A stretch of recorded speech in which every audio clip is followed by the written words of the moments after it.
Bitcoin's trending upwards again. Bitcoin miners rejoice. Crazy crypto news. We're gonna run through it all. I'm Vosk, you're on the Voskcoin YouTube channel. You may know me from the tube or from just documenting my mining farm build here. No fluff, just stuff. Let's dig into it.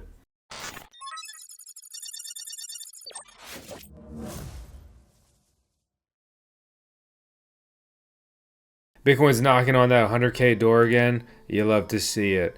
One of the top pieces of news is Ripple's rejected offer, and this is from Alpha News. Ripple offered them $4 to $5 billion to buy Circle. Ripple is one of the craziest, most bullshit things in the history of man.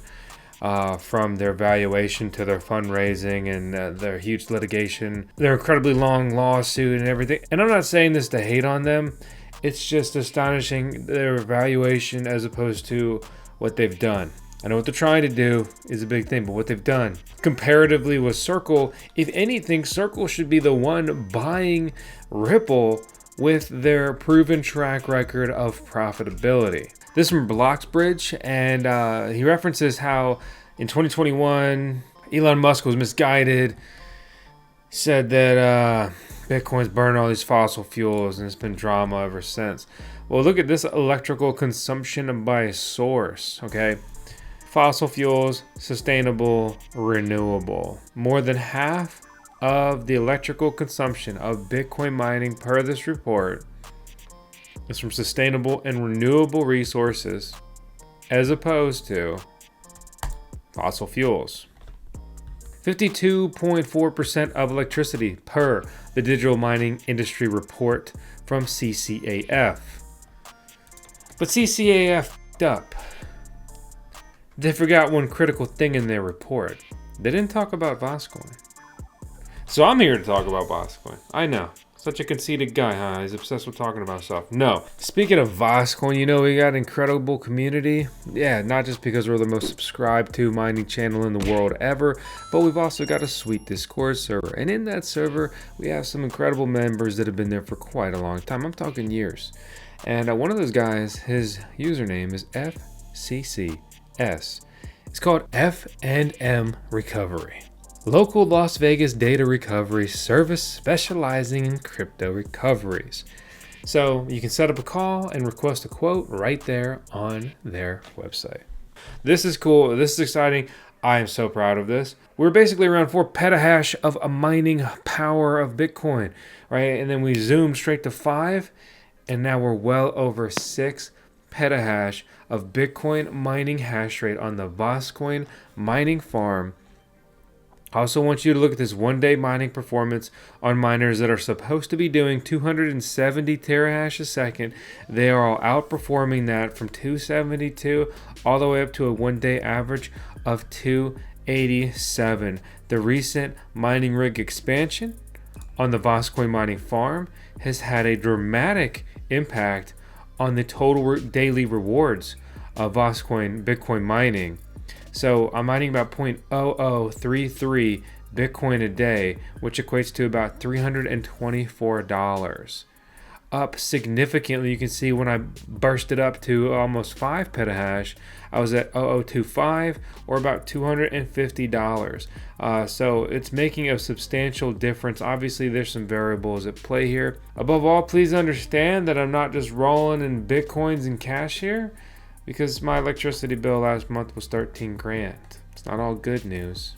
To contrast Bitcoin with a shitcoin, make sure to check boop.fund to see if you're eligible for their degen airdrop.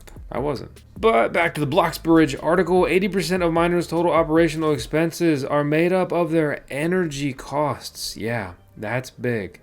Bitcoin mining syndicate busted in a Terengganu, probably not said right, Terengganu, for electricity theft. CleanSpark eyes another mining farm expansion. I have that stock, happy to have it. Hope it's going to really run long term. And Bitcoin mining is set for the largest difficulty drop since December 2022. However, that's probably kind of irrelevant since Bitcoin has made a comeback in its price. I stand corrected. Looks like it's about to drop 4.5%. That's huge. That will equate to increased mining profitability for me and of course, other Bitcoin miners. Flipping over to some information that Blockware put out in their weekly newsletter, you can see that raising $42 billion for Saylor wasn't ambitious enough. Increasing BTC price per share will result in MSTR, which is MicroStrategy's stock, having an even higher beta to BTC performance, which reportedly should result in superior long-term returns. 42 capital raising plan 32 complete. Convertible notes, STRK, STRF, bridge for capital in the fixed income market. The U.S. credit market is worth $100 trillion. Bitcoin, a lowly 2% of that at $2 trillion. There's incredible asymmetry right here that could get rebalanced in coming years. Have you ever wanted a luxury item, but you didn't want to pay luxury prices? Then maybe you want to check out R-Trade. They have their own token, and it's pretty critical here. With their token, I can log into their site with my Phantom wallet. This is on the Solana blockchain, and I'm just going to put the minimum stake in here. It's about $500 worth of this token. I'll confirm that. And with this, we can join the DAO. A DAO is a decentralized autonomous organization. Think of it as a decentralized company, or at least as close as you're going to get. We're also a supporter now, so let's get our PFP. That's a profile picture NFT. There's no fee associated with that, just a very tiny transaction fee. While Solana may be a centralized blockchain, it is a fast blockchain. Huge shout out to them for making today's video possible.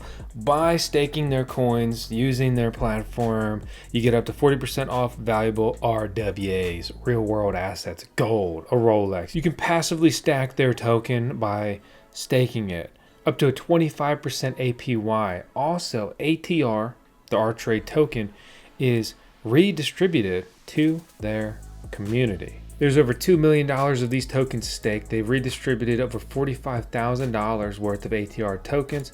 They've got this total supply, which equates out to a 24 million market cap. And there's 770 total DAO members since 2024. And they've burned a whopping $10 million of their tokens so far. So that's pretty interesting to see. You can learn more about their DAO and their tokenomics and everything they've got going on with the link out in the video description below. And finally, before we close out about R-Trade, let's participate in a raffle. I'm already logged in. I'm already staking the ATR tokens. So now I can just go ahead and participate. This will cost 29K ATR or $582, but because of the participation and staking discount, it brings it down to $465 worth of ATR. Go ahead and log back into Phantom. Confirm the transaction, and I have entered the raffle. Hope I win. I'll find out in a day. Never a dull day. Bitcoin core controversy. The debate on removing the op return limits.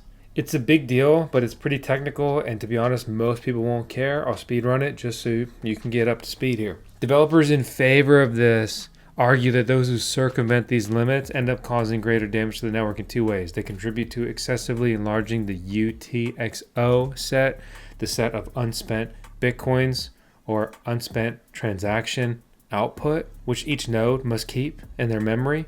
They also use alternative methods, transaction acceleration services like Mara Slipstream, that make fee estimation in the mempools less accurate. The community opposition to this includes Luke Dash Jr., who is weird and volatile, to be frank, or to be Luke.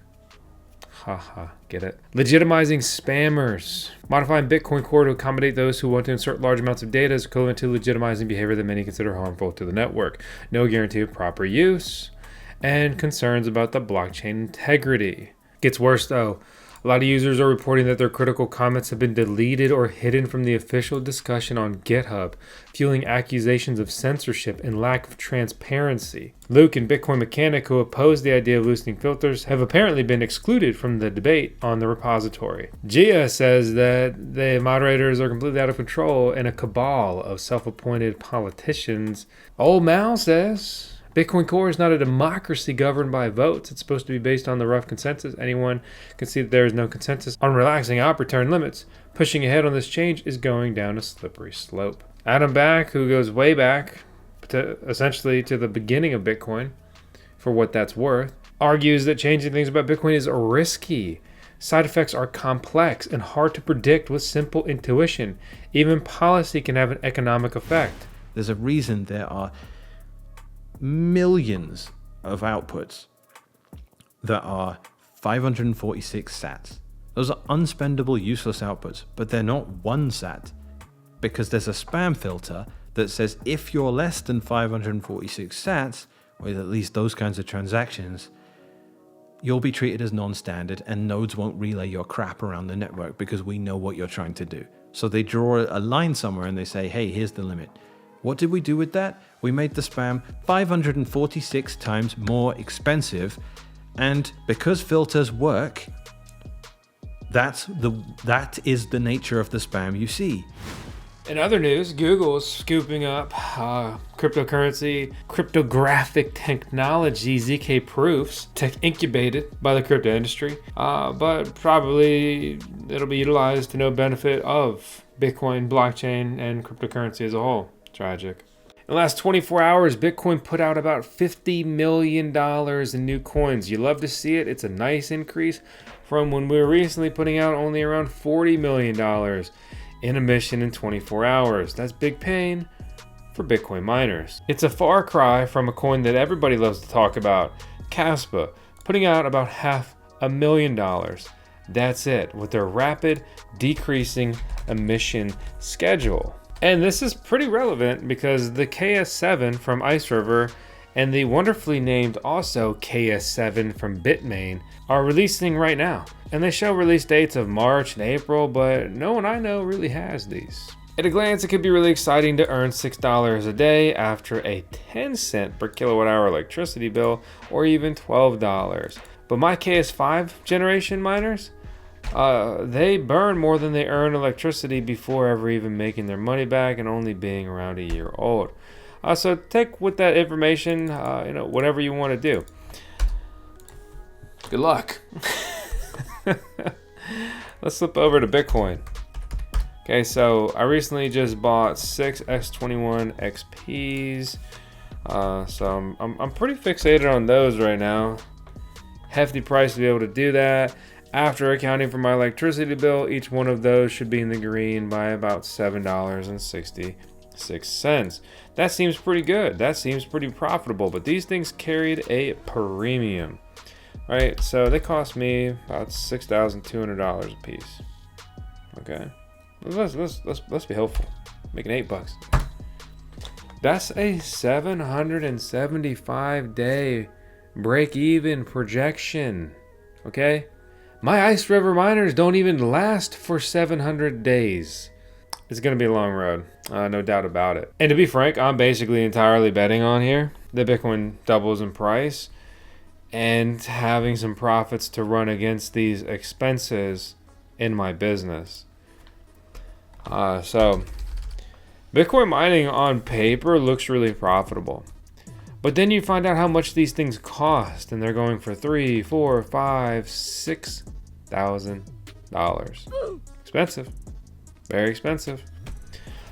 So one thing I'm pretty excited about is I have a BitDeer Seal Miner A2 on the way, and varied reports here depending which model you get. The 226 terahash a second version, so that's 16.5 joules or watts per terahash of mining efficiency there. So that's about $5 of profits. It's about $3 or even $4 with the tuning that we've done on our XPs. Watts of wasted efficiency in comparison.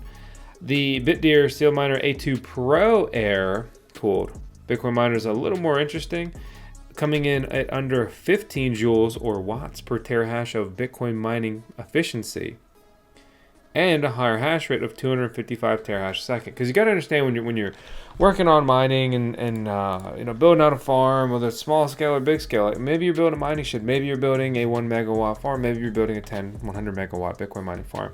At the end of the day, you're only going to get so much power. You're only going to have so much racking, and there's all these other things that come into the equation.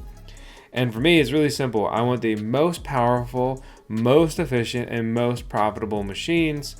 all while trying to balance bang for buck, right? If some of your other things are cheap, you want better bang for buck. You want a lower cost per terahash. If you only have room for, say, 1, 3, 5, 10 mining rigs, then you're probably, hopefully, going to be capital heavy, and you can buy the best miners possible that give you the most hash rate at the highest efficiency in that smaller footprint. That's kind of where I'm at. I'm not rushing to fill the shelves in my mining farm, even after my very intense and expensive mining farm expansion. That's essentially costing me over $50,000, and that's not including mining rig buys. Where my head's at there is to build a sweet farm, have plenty of room, and go from there. We're in a bit of a weird spot where Bitcoin's pretty strong and all the shit coins are doing pretty terrible. And yeah, it's just going to be interesting. It's an interesting time. I'm Vosk on the Voskcoin YouTube channel. It's a little bit of a crash course. Current situation of Bitcoin news with a mining focus here. Because, to be honest, if Bitcoin wasn't mineable, if it wasn't powered by proof of work, the blockchain consensus mechanism, well, then it would be worthless. Apply that to anything that's not mineable, please. A sincere message from our CBO, our Chief Bitcoin Officer, Tails. We're in 10 seconds of that super cutie pup on every video. Hope you subscribe. See you later.